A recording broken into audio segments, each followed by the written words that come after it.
Welcome to the Kingdom of Saudi Arabia in Jeddah, where the World Pool Championship is just days away. We're just outside the venue now, and I'm joined by Karl Boys and Jeremy Jones to talk about all things World Pool Championship. Lads, we've not quite started the draw, so we can't get into who's playing who. But I thought it would be a good opportunity to have a look at the tour. You know, we've not seen each other since the UK Open when Aloysius Yap lifted that trophy. Karl, let's actually start with that, with Yap winning that trophy and now going to second in the world. Yeah, obviously we all know how good Yap is, you know, such a smooth cueist, you know, a lefty. Something about left-handed players that, you know, us righties always enjoy watching, and obviously great tournament, great week for him. Obviously he's, you know, he's been to US Open final before, so the fact that he's won one of these Open majors, just glad to get over the line. And JJ, I know you've always been a very vocal fan of Aloysius Yap. His game is one of the best out there, and now the results are proving it as well. He's number 2 in the world and a WNT major champion. Yeah, I think every player on tour would call him Mr. Consistent, but now he's gone a step above, I think, and coming with the tougher shots, breaking the balls better, and he's got the best cue ball, or as good a cue ball as anyone out there. So you look for him to be a force. He certainly will be. Now, the last time we were here, a certain Mr. Fedor Gorst put his name on the trophy for a second time, two-time world champion Karl. I was looking at the record books actually, and the only other player to ever win back-to-back World Pool Championships. JJ, put you on the spot actually, see if you know this one. Who do you think? Earl Strickland. Earl Strickland, 1990 to 1991. You'd have got that as well. I knew that.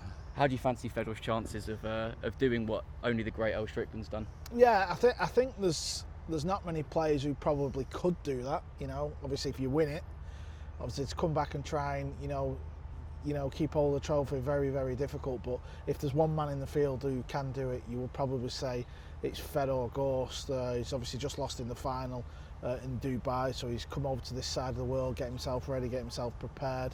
And you know, just the way he won it last year, he was down in a lot of matches, wasn't really playing phenomenal, but you know, his style of game, he's got that stick ability about him. You know, he never gives up, he keeps fighting till the end, and I wouldn't be too shocked. I think even if he doesn't win it, I think he'll play a major role in the event.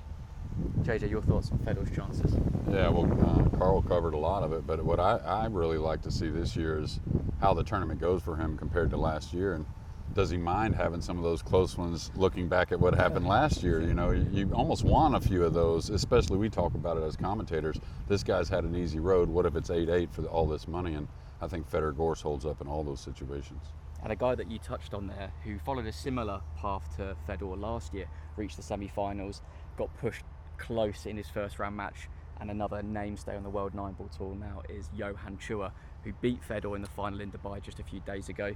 He's some player now, isn't he? We all knew how good he was, but man, he has really established himself on the tour now. Yeah, definitely, and you know, he loves what the WNT has to offer. You know, he wants to be in the limelight. We've seen that at the Reyes Cup, phenomenal performance out there. He loves playing in these big events, and you know, the Filipino pool players, you know, it hits a little bit different. And when you watch Johan Chua play, you know, he doesn't want to just play a bit reserved and, you know, stay off the shots a little bit. He wants to attack, and he wants to, you know, please the fans and go viral all over the socials. Phenomenal player, and again, a little bit like Fedor, I think he'll come here this week and he'll play a massive part as well. What are your thoughts on Johan, JJ?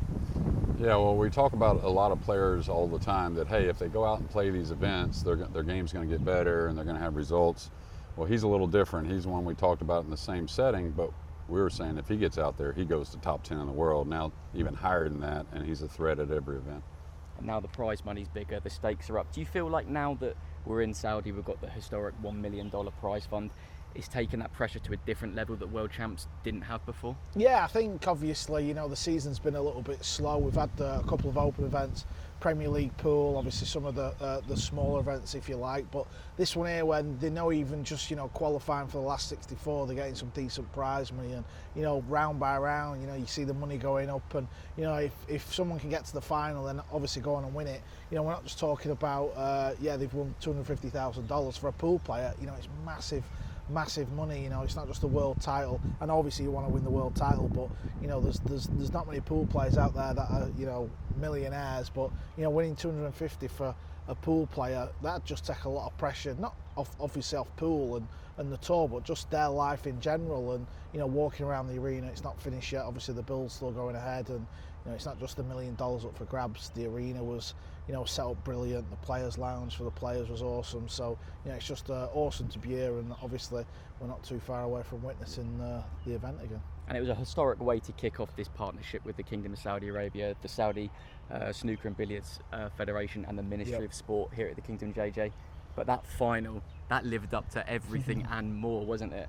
Yeah, that final was incredible. I mean, I looked at it a lot here recently.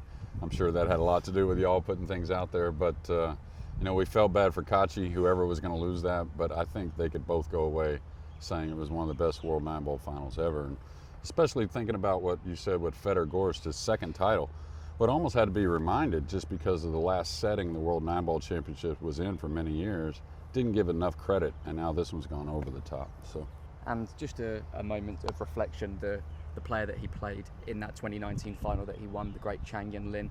Obviously, we found out very recently there was a tragic passing. JJ, just your thoughts on him as a player and as a person, as I'm sure you know him well. Yeah, I mean, you know, someone said that the other day. I always thought that I wish I spoke Mandarin just so I could hear what was in his brain all the time. You know, I've been around a lot of great players through the years, and you hear things uniquely from each player, but just getting to watch him on the table, he's one of the guys we all love watching. In the heat of the moment, he's one of the special guys that played, and he's going to be truly missed. And Karl, I know you were always a great fan of his game, not only as a person, but his presence around the table was respected by, you know, peers, fans, everyone alike, wasn't it? Yeah, I mean, obviously just the way he plays. I know Aloysius Yat was very close to him, and when you look at the way he cues the ball and delivers the cue, very, very similar. Obviously, he's probably modelled his game on him a little bit, and you know, even though he never won the World 9-Ball Championships, he was a World 8-Ball champion. You know, he's won big pool events all over the world, even dabbling in the Chinese 8-Ball. You know, such a good cueist, and you know, coming into an event like this or any event, you know, if you had to pick like 8-10 players, he was always in that list, and you know, a real shame what's happened there. We also have 15 Filipinos represented, one of the most represented nations of the tournament. We've already touched on Johan Chua. There's some serious calibre of talent over there. You know, you've got AJ Manas, who won the Hanoi Junior Open champion a couple of years ago. Karl, a former champion.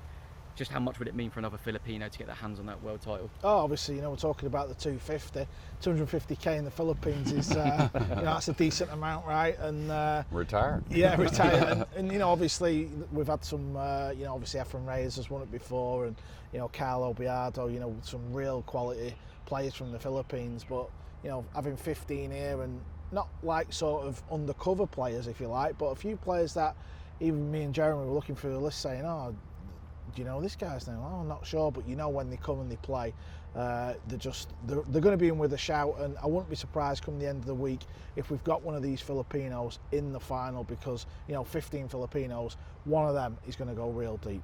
JJ, your thoughts on the Filipino chances this week? Yeah, we were just going over that list, like Karl said, the player list, and you know, I was a little disappointed with the amount of Americans that are in the event, and not saying, you know, that was because of y'all or anyone else involved. Just, you know, a couple of them didn't come, you know, that you'd like to have, but you look and say, how does Philippines get 15? And then we go down the list. Well, okay, he can win it. He can run deep. So I mean, you just give them the credit they deserve, and that's what it is with 15 spots here in Saudi. And one of the late call-ups actually was Alexis Ferrer, who won one of the ranking events, who got a late call-up. Emily was like, we've got to get him in the event. There was a big buzz around him. I spoke to Johan, I asked him a little bit about him. He's from the same place that the great Francisco Bustamante was born and raised as well, so a lot of history there with that name. Yeah, that was the guy we were thinking of, and obviously I've never seen him play. I'm not sure about Jeremy, but obviously he's going to come in. We'll soon get an idea what his game's like, but you know, thinking about another Filipino, Jeffrey Roeder, you know, we know he had that snooker background, one of the few Filipinos who plays snooker, but he's obviously dedicating all his time playing pool now. He got to the semis, US Open, Jeremy, was it? That's right. US Open, and you know, real good cueist. And if you think about the US Open semi-finals to now, he's had more time to learn more about 9-ball. You know, he's probably been playing in loads of tournaments, practicing, and you know, he could do some damage, Roeder. Good cueist. And the last few World Pool Championship finals have thrown up a few dark horses. We've had Mohamed Soufi a couple of years ago, JJ. Do you think it's for a big dog to win this year, or do you think you could see someone maybe in the next sort of bracket below players make a break this week? Well, we had to throw in a few names to one of your colleagues, some guys we think that are a little under the radar. But no, I definitely think so. If you remember last year, which of course you're a busy guy during the event, but me and Karl talked about, there was a lot of tension out there. There were a lot of tight arms, especially early, getting into that qualification, that final 64. So I think of guys like Sudo, who stays loose, Claudio Cacci, who stays loose, and have had some wins of late. I think those are the types that can make some deep runs, and the more they gain confidence, they're going to believe they can win.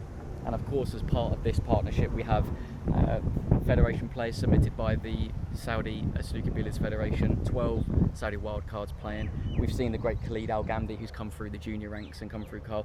Be great to see some of them have a good run this week, wouldn't it? Yeah, I think last year it ended a little bit disappointing, didn't it? I think they all went out at a similar stage, and we didn't see one of them go deep. Obviously, the events, in Jeddah, we could do with a local going quite deep. Not sure if they can go on and win it, but you never know. Me and Jeremy spent quite a bit of time last year, training with some of the juniors, some real good junior talent out there. So you just never know. Who are the guys that you're looking at this week, Karl? To win the whole thing, I mean, I'm a bit of a stickler for sticking with the guys that have won the big events. I just think experience counts for everything, especially in this event. When you're talking about the history of the World Championships, the fact that you're going to be playing for 250 grand, I think you've got to be looking at the catches, Fedors, SVPs. Shaw can throw his name in the mix, even though he's not really had a good World Championships. He's never really gone mega deep and sort of shown up. Obviously, you've got the likes of Johan Chua. I mean, all them big guns, fellas. Yeah. Them sort of 10 obvious picks, if you like. JJ, what about you? Yeah, a name he didn't mention that he always mentions is Filler. Yeah. And I got him in at the end, but yeah, he went a little blank there. Yeah. But you got to believe in him. I don't think you can discard SVB. He's coming early. I like that. I watched him play last week in Iowa. He was really on point and in a good frame of mind. Of course, he just fished for like a couple weeks, so he was a happy guy. Good preparation for Shane. Yeah. And I think there's a little more than just 10. I think maybe they can. Karl Piatto as well. Obviously, he's got a little bit quiet. There's a few older guys. He mentioned Neil's name earlier. Those kind of guys have to. Neil's going to stay confident. Super great player, very smart. But you still need to experience some of those matches here early to make that deep run, I think, and that's what the great thing about Federer was last year. He never experienced that great match, and he still went on to win it. So, what was your favourite part of the event last year, Karl? VIP room food was phenomenal. Let's hope that's the second. I've seen them making it. It does look pretty special. No, joking aside, I think just the arena. We knew it was going to be special, but we're talking about like the little things where you come in and see the build. There was glass everywhere, and then when you walked in on day one, you was like, "Where's that glass gone? What's happened here?" Just everything about it. Even where we stand, it's in the middle. It's raised up, and obviously the fact that you've got this $1 million up for grabs, it's what 9 ballers needed for many years. Unfortunately, me and JJ have missed the boat with that, but it is what it is. He's playing a few opens this year. Yeah, he's going to swing the arm. I think he was trying to get an invite when he was saying he was disappointed in the Americans. I just think walking in, and obviously it's a second year here, this will build up where, a little bit like the US Open where it's in Atlantic City now, and when we go back there every year, you think, this is the home of, the US Open now. It really feels like that, and, even though we're in the second year, I think it will definitely start to feel like that. I'm going to give you guys a bit of an exclusive. We've not yet announced this, but I think this is kind of the right time to drop it. You're in? Yeah, no. JJ, you're in. You got your cue? No. He'll find one, don't worry. Part of the tournament breakdown prize fund this year, you've been talking about the record-breaking prize fund, is we are introducing a brand new break and run prize. Yep. And the total is going to be, drum roll, $10,000. Oh, wow. To the winner? To the winner. Yeah, so that's consecutive. And it's going to start from the start of the tournament. We've got technology implemented now, so we can track this from the start. So we've gone proper. JJ, what do you think about that? Do you think some players will be thinking about that when we announce it? Oh, well, I think you're going to have situations that come up during a match that hopefully it isn't a vital situation, but somewhere around like 3-0, do I shoot at a funny one? It's not going to be rack one, right? Yeah. Well, it can't be rack one. That's not going to win it anyways. No, but if you get around 3 racks, what I'm saying is, obviously, if the first, let's say, a couple of racks, you're not going to try something crazy to keep the package going, are you? No. You know what I mean? Yeah. Well, yeah, but if you get 3-0 with a little lead, you might, I you know agree. what I mean? This is what I love, the debate. This is what we want. You hope to make some good TV as well. But touching on that, for anyone watching, it's consecutive racks, Correct. not all together. Yeah, so, consecutive right. racks. So last year, Catch actually won it. Yep. I think it was a couple of grand last year. 2K, yeah. And he did a 5-pack. Yeah. So that's what we're trying to see. So I think 5 wins it this year for again. Yeah, you it's think hard. five? It's Karl, hard. you think 5's a target? Yeah, I definitely think. I think there'll be a few on 4. I think JJ's right on the money there. 5. Cool. Well, I think I've kept you chaps long enough. The draw is in a couple of days, 20th of July, the day before the event starts. So keep an eye across Matchroom Pool socials for the latest. Full field will be out very shortly.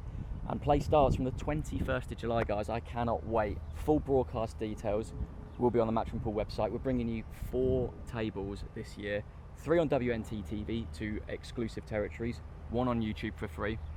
Don't miss it. We will see you then.